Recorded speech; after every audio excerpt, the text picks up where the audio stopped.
Hey guys, today I'll be showing you my modified Marshmallow Crossbow, and today I have yet another modified crossbow to show you guys.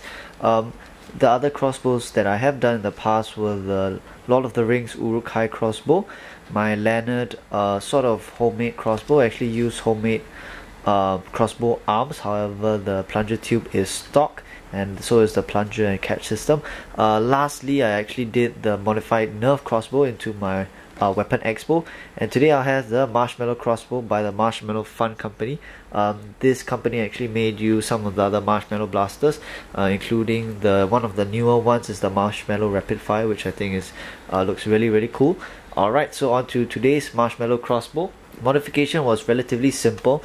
A lot of the stock internals actually have a very good seal, so I did not tamper with the plunger tube or plunger system at all, and on top of that, it's actually very difficult to open up and get access to the plunger system.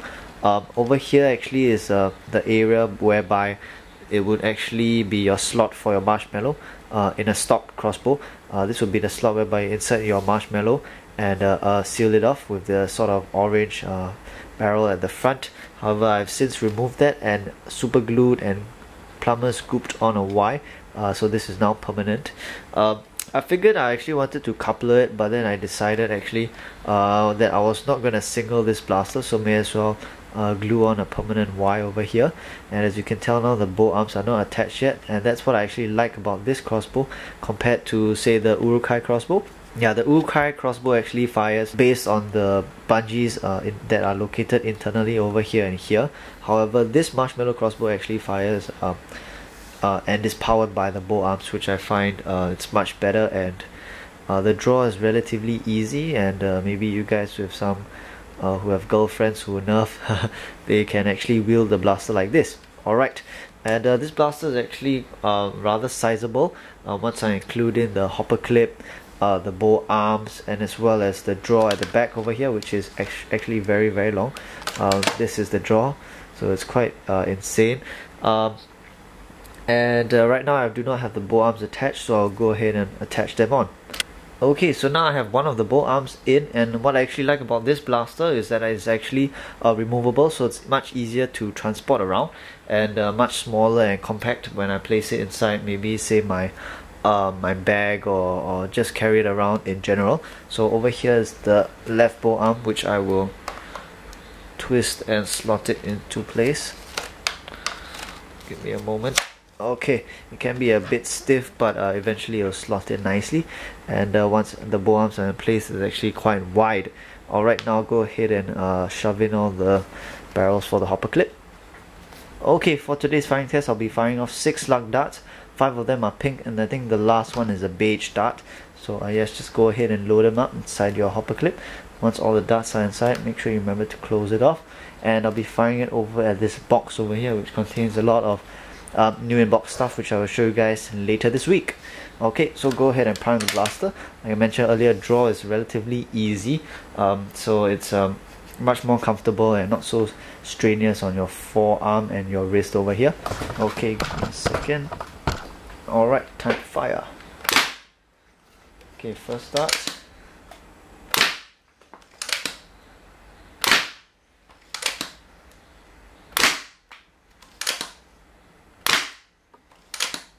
And last start. Okay, so that's all 6 darts. None of them actually managed to penetrate my box, but they have made quite a few dents over there. That's actually what I was roughly expecting, because firstly I'm using slug darts, second thing is I'm using a foot-long barrel with a whole hopper clip over here, and lastly the draw isn't that stiff, so actually I might think about adding some bungees over here, connecting it to the plunger handle at the back, and maybe getting slightly more power out of it. Meanwhile, the barrel is also rather long, so that could actually hurt the range slightly. And yeah, this blaster generally I guess would fire maybe about 70 to 80 feet, but for medium sized sort of pistol, I guess, definitely is primary worthy, I would say. Okay, and one more thing, earlier I mentioned that it has a very good seal, and now I will actually show you guys that seal. So I'll just go ahead and plug the front over here, and you guys just take a look at the plunger handle. Yeah, so that's the stock seal. I would say it's quite impressive. I did not do anything at all to the plunger head or the plunger tube.